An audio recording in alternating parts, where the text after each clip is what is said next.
Assalamualaikum warahmatullahi wabarakatuh. Selamat pagi dan salam sejahtera untuk kita semua.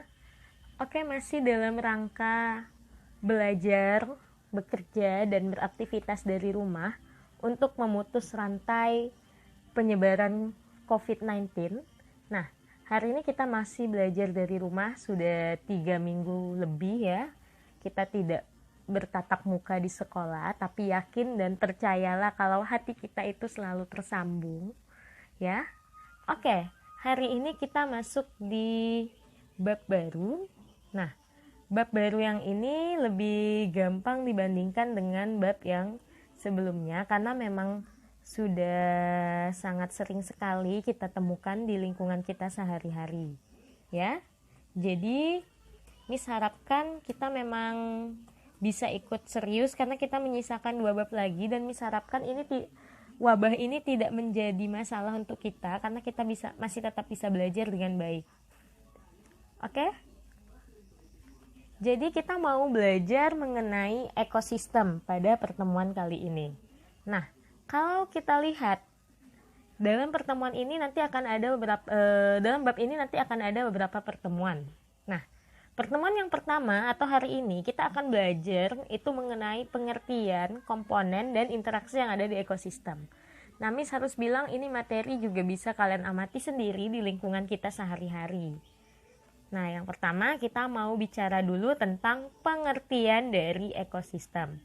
Apa sih ekosistem itu? Kita sering dengar ekosistem sawah, ekosistem danau, ekosistem hutan hujan tropis, ekosistem gurun. Tapi pernah nggak terpikir di benak kita, what is ekosistem?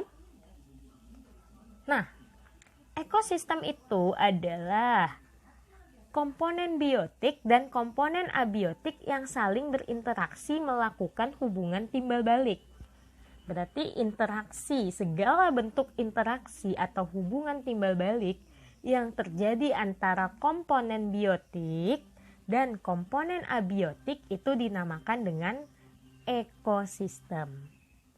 Oke, sekarang ada pertanyaan lagi nih.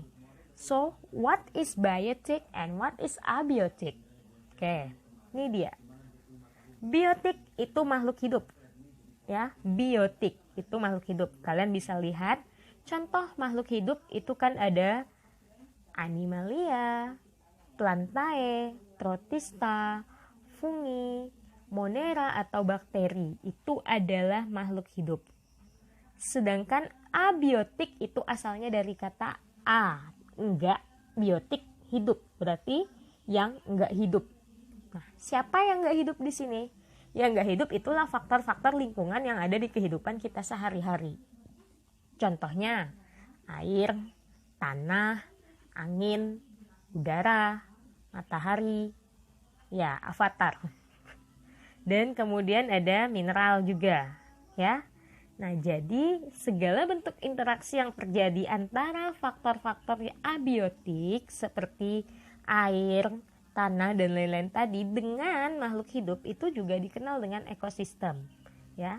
Nah, kalau kita balik ke materi kita di semester 1, ilmu yang mempelajari tentang ekosistem itu apa namanya? Ada yang masih ingat? Yap, namanya itu adalah ekologi atau ilmu yang mempelajari tentang ekosistem. Nah, sekarang kalau kita melihat lagi nih, komponen biotik ini ternyata memiliki tingkatan organisasi kehidupan. Jadi balik lagi kita ke materi kita di semester 1, kita coba flashback. Kalian tentu masih ingat mengenai tingkatan organisasi kehidupan kan? Nah, ini dia.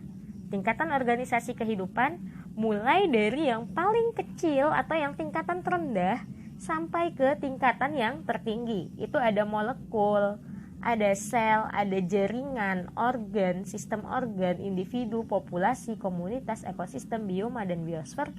Itu semuanya adalah komponen biotik yang nantinya menunjang interaksi yang terjadi di ekosistem. Nah, kalau berdasarkan peranannya ya, kalau berdasarkan peranannya komponen biotik ini bisa kita lihat jadi 2. Ada yang namanya autotrof dan ada yang heterotrof. Ya kalian pasti sudah tahu dong, what is autotroph, what is heterotroph. Ini dia.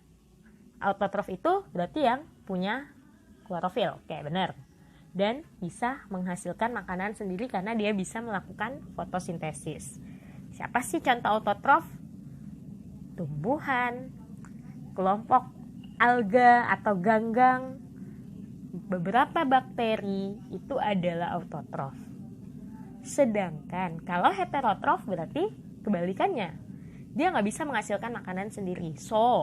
Jadi dia bakalan dapat nutrisi itu dari makhluk hidup yang lain. Entah itu dari makhluk hidup berupa tumbuhan, hewan, ya. Nah, kalau kita lihat, ini dia. Contohnya itu adalah kalau digambar singa atau karnivora yang mendapatkan makanan dari herbivora atau yang memangsa hewan lain. Itu komponen biotik.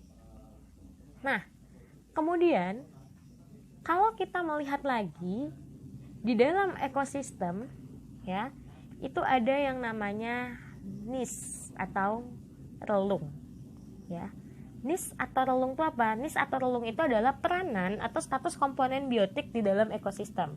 Jadi gini, peranan atau status komponen biotik dalam ekosistem itu si A atau hewan ini atau tumbuhan ini, ya, spesies ini itu di dalam ekosistem tuh sebagai apa sih peranannya? Tuh. Nah, apa yang ngebedain dia dengan habitat? Kalau habitat itu cuma tempat hidup. Sedangkan kalau relung itu peranannya. Contoh, nih. Tempat hidup habitat tadi kan ada di darat, laut, air tawar, sungai, danau. Kalau relung itu peranan. Contohnya produsen, konsumen satu. Jadi misalnya nih, dalam suatu padang rumput, ya, oke, nggak usah padang rumput deh, di hutan hujan tropis, itu kita menemukan adanya harimau. Nah, habitat dari harimau itu adalah di hutan, di darat. Apa peranannya? Di situ dia akan berperan sebagai karnivora atau hewan yang memangsa hewan lain. Seperti itulah kira-kira dari contoh dari niche atau relung. Nah, sehingga kalau kita lihat niche atau relung ini berdasarkan peranannya itu dapat dibagi menjadi beberapa jenis. Ada yang produsen. Produsen tuh kalian tahu kan, berarti dia yang menghasilkan atau yang membuat makanannya sendiri. Tuh, kalau digambar contohnya bunga-bungaan, tumbuhan. Herbivore, kalian udah tahu, herbivore itu hewan yang memakan tumbuhan. Tuh gambarnya ada sapi. Karnivore, berarti hewan yang memakan hewan lain atau yang mendapatkan makanan dengan cara memangsa hewan lain. Beruang, harimau, rubah. Omnivore, pemakan segala, termasuklah manusia di dalamnya. Dan ada juga yang nanti peranannya sebagai pengurai atau menguraikan bahan-bahan organik dari makhluk hidup yang sudah mati. Nah, itu adalah bakteri dan jamur. Oke, sampai sini kalau ada yang mau bertanya, silahkan langsung ketik di kolom komentarnya, ya. Dan kemudian, kalau kita lihat di dalam ekosistem, itu pasti terjadi yang namanya interaksi ekosistem. Oke. Sekarang Miss kasih bayangan aja dulu. Kalau kita ingat-ingat lagi flashback kita di bulan Februari lalu, waktu kita melakukan trip ke Bunga Raya, ke sawah Bunga Raya, bagi kita yang berangkat kemarin, kalian kan bisa melihat ada interaksi yang terjadi antara cahaya matahari dengan tanah, dengan tanaman padi, kemudian antara air yang ada di pinggir-pinggir sawah, ceruk-ceruk yang di sawah yang diisi dengan ikan, ya. Lalu ada juga interaksi antara burung-burung yang nanti ada yang hinggap di padi dan memakan biji-bijian padi. Ada burung-burung yang terbang di sekitaran sawah. Itu sebenarnya adalah salah satu bentuk interaksi ekosistem. Gulma-gulma yang ada di pinggir sawah atau tanaman-tanaman liar yang ada di pinggir sawah itu juga termasuk interaksi ekosistem. Nah, kalau kita lihat ada beberapa macam interaksi ekosistem. Ada simbiosis. Simbiosis itu berarti adalah hubungan, ya.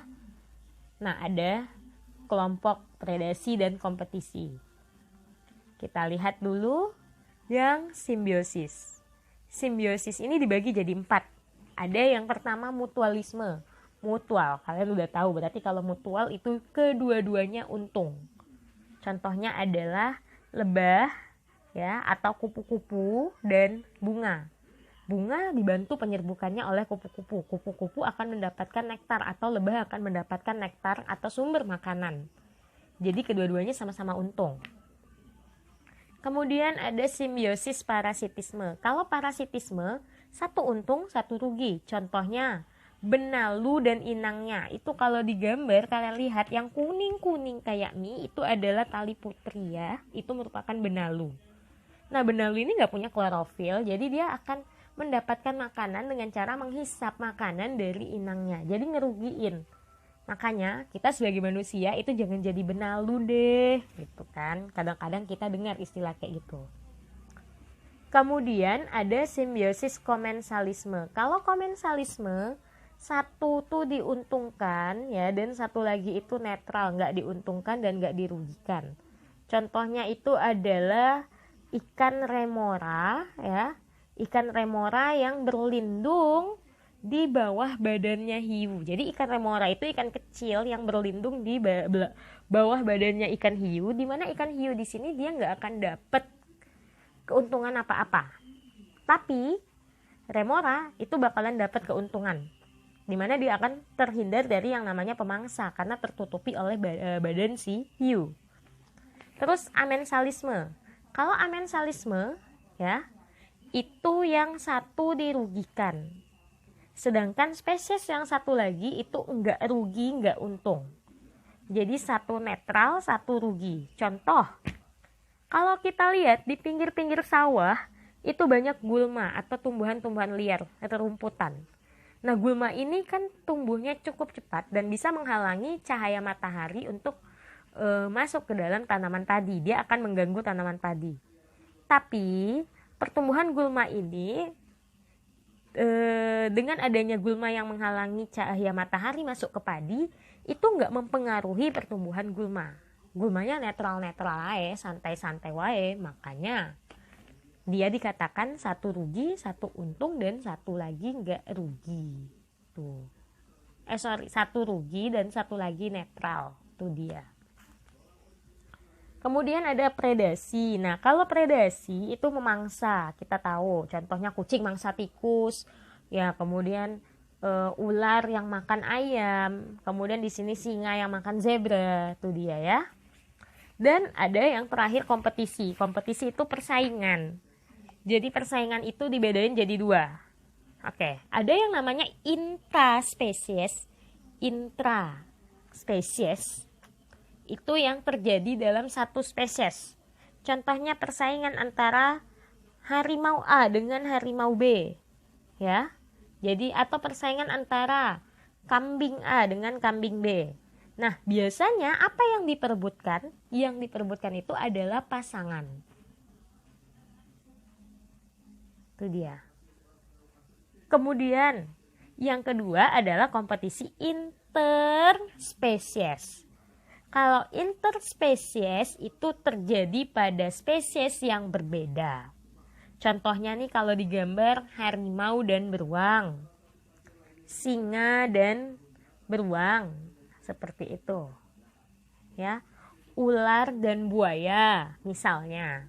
Nah, biasanya kalau kalau kompetisi yang interspesies itu terjadi karena perebutan teritori, perebutan wilayah, dan berebut sumber daya seperti makanan. Itu dia. Jadi biasanya faktor-faktor yang membuat terjadinya suatu kompetisi itu bisa pasangan, bisa teritori, bisa makanan. Nah, sampai sini jika ada pertanyaan silakan ketik di kolom komentar, ya.